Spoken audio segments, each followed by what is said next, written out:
susi ng pag-angat. Na pinupunan ng mga mutaw, meron siyang masisilungang maayos, umulat umagyo may mauwian. Yung anak may maayos na paralan.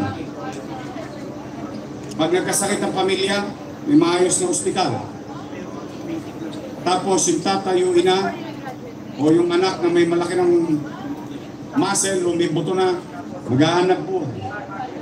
Then I think the quality of life, yung pagpapataas ng antas ng pamumuhay ng tao. But today I am grateful to our private partners, institution, national agencies. Kaya tayo nagkakasama-sama ngayong araw na ito. Hindi dahil birthday ko.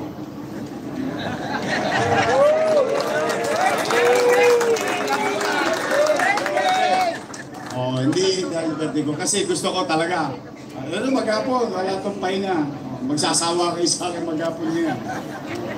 But I would rather spend our time to really change the course. Bring it back to the course of 2019 and 2022 in the city of Manila. We go back to that direction where even mandated organization, international organization, giving credit and recognition to the effort of your local government. Ang dami natin na ano nga tayo, grand slammer tayo. Because it seems to the eyes of those who understand, or what you call sensible mind, what we're doing is the right track. It's hard. Hindi po madali yan. Hindi po madali makiusap sa mga food chain. Ha? Pwede ba tanggapin nyo yung mga lolo't lola ko? May asim pa naman yun. Alam mo lang, baka mamaya magtataka nyo. Pwede pa yung PWD ko, bigyan nyo rin ng opportunity. Ito yung ipinakikiusap ng ating pamahalang gusto. And yet, pinagbigyan tayo. Tingnan ninyo. Diba? Paldo-paldo ngayon ang lola ko pagka-aking si Atrena. Tapos meron pa kayong tupad galing sa Dole. Tama naman. Huwag yung kakalimutan. Pagka bago kayo sweldo, pumunta kayo sa SM. Tos kasi nyo dito. And I would like to inform our visitors, maybe you came from all the way from other parts of Metro Manila, SM, for that matter, is going to invest so much billions, like literally billions of peso in Manila. They are now aggressive in developing the Harrison Plaza SM Manila. Full blast. Matagal nilang tininggayon dahil medyo nahirapan sila sa lungsod nung nawala ako. But I am happy in less than 3 months, nakita ko nasa tercera na. Dati naabang ko, tagal namang gawin itong SM.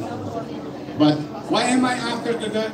Bakit ko gusto na mas mabilis na magtayo ang mga negosyante? Bakit? Habang tinatayo yan, may chumichicha. Ilang construction workers yan. Ilang hardware na nabilihan ng bakal, ng pako, ng 2x2, pamoste, and so on and so forth. Then, later on, permanent jobs under the administrative office. Then you have a regular, from time to time, exchange of jobs in individuals. Every 6 months or every year.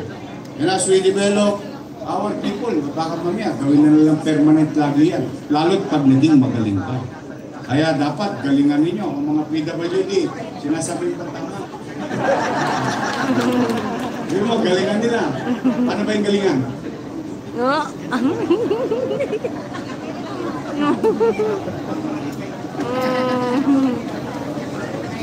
Tahimik ang mundo, no? Iling yung paligid. I'm happy. Because when I was young, I don't know, ito medyo may mga kasing idaran ako rito. Makakarelate dito. When I was young, alam niyo, dinadala ako ng airpot ko sa Luneta. That is my inspiration eh.